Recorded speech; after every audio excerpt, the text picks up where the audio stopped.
नमस्कार। एक बार फिर से आप सबका स्वागत है हमारे YouTube चैनल इको लर्नर्स में। आज हम लोग बात करने वाले हैं मनी सप्लाई की, मुद्रा की पूर्ति की।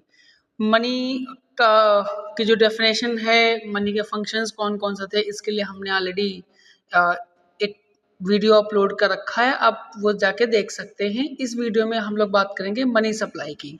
तो देखते हैं मनी सप्लाई मीन्स जो मुद्रा की पूर्ति है आखिर ये क्या है, हम किसे मनी सप्लाई कहते हैं, कौन कौन से कंपोनेंट्स हैं जो मनी सप्लाई में आते हैं, ये सब चीज़ें इस वीडियो में डिस्कस करेंगे। तो देखते हैं मनी सप्लाई क्या है। मनी सप्लाई का मतलब क्या है कि money supply refers to the total stock of money available with the public in an economy at a particular point of time।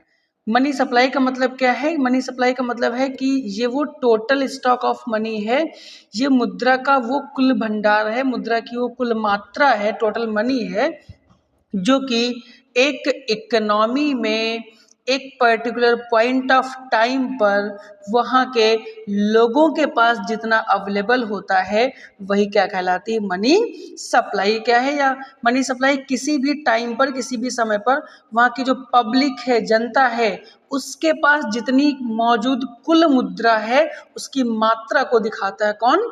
Money supply. ये कह सकते हैं कि एक इकोनॉमी में एक पॉइंट ऑफ टाइम पर पब्लिक के पास जितना स्टॉक होता है मनी का, वही क्या कहलाता है? मनी सप्लाई कहलाती है। ठीक है, इसमें क्या क्या शामिल होता है? It includes currency notes. इसमें क्या क्या शामिल होता है? करेंसी नोट शामिल है, कॉइन्स शामिल हैं, and demand deposits in banks. और जो हमारी बैंक्स हैं उसमें जो डिमांड डिपॉजिट है वो भी हम इस मनी सप्लाई में शामिल करते हैं। Which can be readily used for making payment, जिसका इस्तेमाल मतलब जो डिमांड डिपॉजिट बैंक्स में है, जो नोट्स हैं, जो कॉइन्स हैं, इन सब को हम मनी सप्लाई में शामिल करते हैं। यहाँ से एक चीज़ क्लियर है, जो हम लोग कॉन्सेप्ट पढ़ते हैं ना कि कौन से स्टॉक कॉन्सेप्ट और वेरिएबल या फ्लो कॉन्सेप्ट जब पढ़ते हैं तो देखिए मनी सप्लाई की डेफिनेशन में हम लोग पढ़ रहे हैं कि ये क्या है? वो क्वांटिटी है जो कहाँ पॉइंट ऑफ टाइम पे दिखाते हो, और पॉइंट ऑफ टाइम की वजह से जो मनी है हमारा एक ऐसा कॉन्सेप्ट, मनी सप्लाई कैसा कॉन्सेप्ट है? ये स्टॉक कॉन्सेप्ट कहलाता है। कैसा कॉन्सेप्ट? Stock concept. तो अगर आपसे क्वेश्चन पूछे कि मनी सप्लाई स्टॉक या वेरिएबल है, ये स्टॉक या फ्लो कॉन्सेप्ट है, तो आंसर क्या होगा? ये स्टॉक कॉन्सेप्ट है।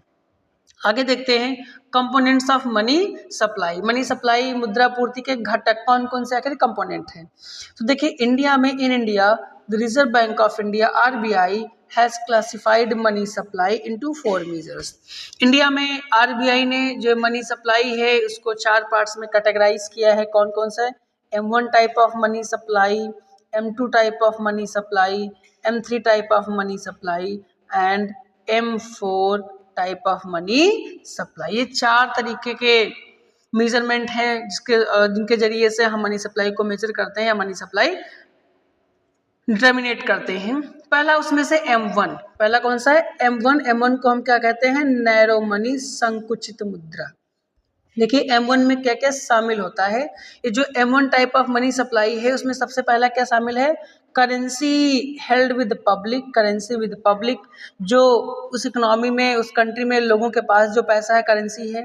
Plus demand deposits with banks, banks के पास जो डिमांड डिपॉजिट है उसे।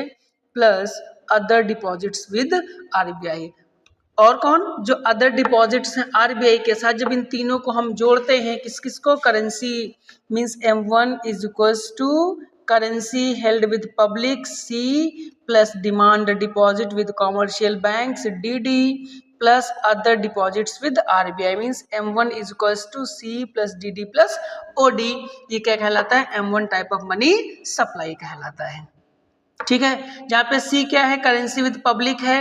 जो पब्लिक के साथ करेंसी होगी उसमें क्या क्या शामिल किया जाएगा? नोट एंड कॉइन्स होंगे हेल्ड बाय द पब्लिक, जैसा कि अभी बताया था। डिमांड डिपॉजिट्स में क्या क्या शामिल होगा? डिपॉजिट्स इन बैंक, जो बैंक्स के पास पैसा डिपॉजिट है विच can B withdrawn on demand like current and saving accounts. जो कॉमर्शियल बैंक के पास डिमांड डिपॉजिट हम लोग ऐड कर रहे हैं M1 में, उसमें क्या क्या जो करंट अकाउंट्स है, जो सेविंग अकाउंट्स में जो पैसा है जिसे हम विदड्रॉ कर सकते हैं डिमांड किसी भी टाइम पर, वो डिमांड डिपॉजिट में शामिल होगा। तीसरा क्या था हमारा, अदर डिपॉजिट्स विद RBI। इसमें क्या है, deposits of commercial banks, foreign banks ETC, means जो कॉमर्शियल बैंक्स का डिपॉजिट है, जो फॉरेन बैंक्स का डिपॉजिट है RBI के साथ, उसे हम शामिल करते हैं M1 टाइप ऑफ मनी में। ठीक है, तो ये तीन था C plus DD plus OD, इससे ऐड करेंगे तो क्या बनेगा, M1 type of money supply. एक इंपॉर्टेंट पॉइंट है कि M1 is the most liquid form of money supply. देखिए, जो M1 type of money supply है, सबसे ज्यादा लिक्विडिटी की अगर हम बात करें तो इसी M1 type of money supply में पाई जाती है। तो सबसे ज्यादा लिक्विड कौन सा टाइप है, M1 type of money supply है। नेक्स्ट देखते हैं M2 type of money supply. M2 में क्या क्या शामिल होता है, देखिए M2 में क्या होगा, M2 is equals to M1, जो कंपोनेंट हमने M1 में शामिल किए थे वो आएंगे सारे के सारे, प्लस और क्या ऐड होगा, saving deposits with post office saving bank. Post office saving banks के पास जो ये सेविंग डिपॉजिट होंगे, जब हम इनको और ऐड कर देंगे M1 में तो हमारा बनेगा क्या, M2। इट मीन्स हमारा जो M1 था, M1 क्या था, C plus DD plus OD। इस C plus DD plus OD में अगर ये पोस्ट ऑफिस सेविंग्स को हम ऐड कर दें और, तो क्या बनेगा, M2 type of money supply बनेगा। It includes everything in M1 plus savings with post office but excludes time deposit. ये क्या, सेविंग डिपॉजिट्स को ऐड करता है मगर टाइम डिपॉजिट को शामिल नहीं करता। तो M1 के कंपोनेंट में जब savings with post office add करोगे आप तो क्या बनेगा, M2 type of money supply बन जाएगा। ठीक है, बाकी C plus DD plus OD में वही आएगा जो कि आपने M1 में पढ़ा था। नेक्स्ट देखते हैं M3, जिसको क्या कहा जाता है, ब्रॉड मनी कहा जाता है, विस्तृत मुद्रा कहा जाता है। अब देखिए M3 में क्या होगा, M3 को क्या होगा, M1 plus time deposits with banks. Means M3 में वो सारे कंपोनेंट आएंगे, कौन कौन आएंगे कंपोनेंट्स जो M1 में आते थे, सेम वही C plus DD plus OD, और एक और एडिशनल कंपोनेंट आ जाएगा टाइम डिपॉजिट विद बैंक्स। जब इसको जोड़ लेंगे M1 में तो हमारा क्या बनेगा, ब्रॉड मनी कॉन्सेप्ट बनेगा। M3 M1 plus time deposit, ध्यान रखिएगा टाइम डिपॉजिट विद बैंक्स है, time deposit with post office नहीं है। जब टाइम डिपॉजिट विद बैंक को शामिल करोगे आप किसमें, M1 में, तो क्या बनेगा, M3 बनेगा।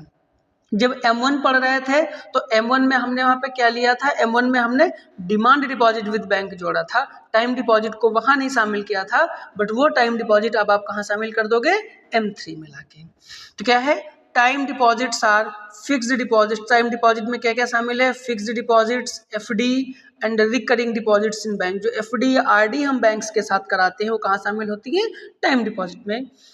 Which is withdrawal after a certain period, जो कि एक निश्चित समय के बाद ही हम उन्हें विड्रॉ कर सकते हैं।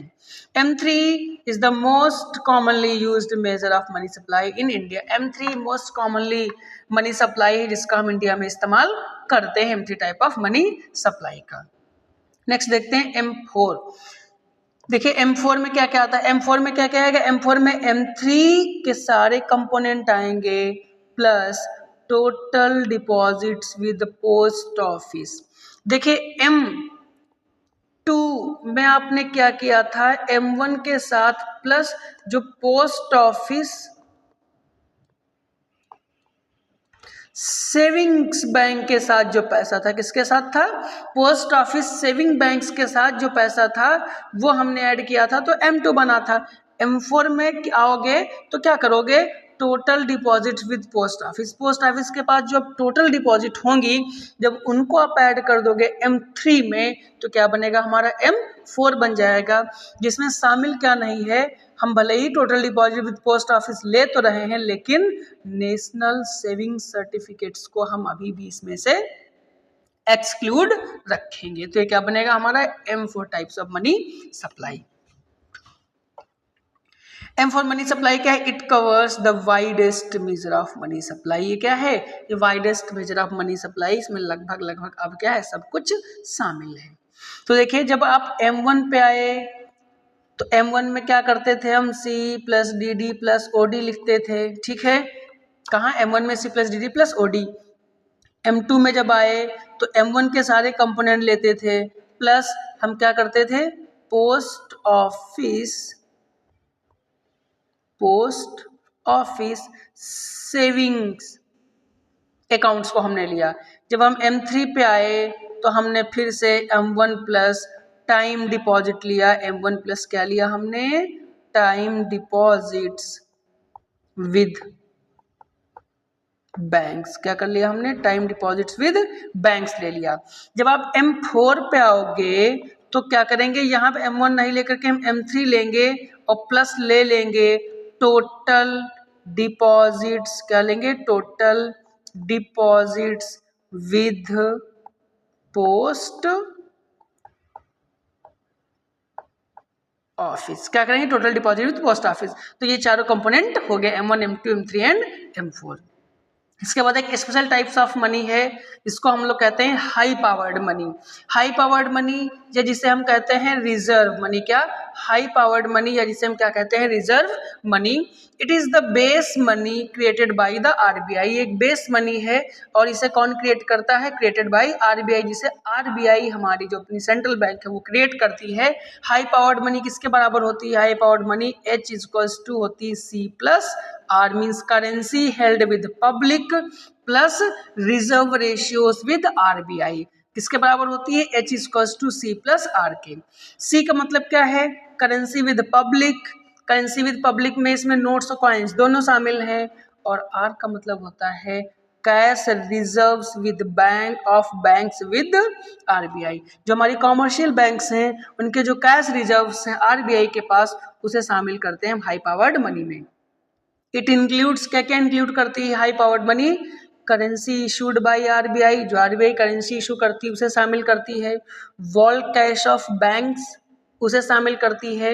And deposits of commercial banks with RBI. और कॉमर्शियल बैंक्स की जो डिपॉजिट है आरबीआई के पास उसे शामिल किया जाता है। तो हमारी क्या बनती है? High powered money. Means high powered money C equals to क्या होता है? C plus R। C का मतलब है करेंसी हेल्ड विद पब्लिक और R का मतलब होता है रिजर्व्स विद आरबीआई। यहाँ पर ये रिजर्व जो है किसके साथ है? ये आरबीआई के साथ है।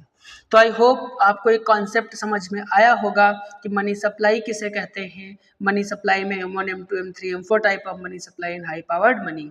अगर ये आपको वीडियो अच्छा लगा है तो वीडियो को लाइक और चैनल को सब्सक्राइब करना मत भूलिएगा। Thank you.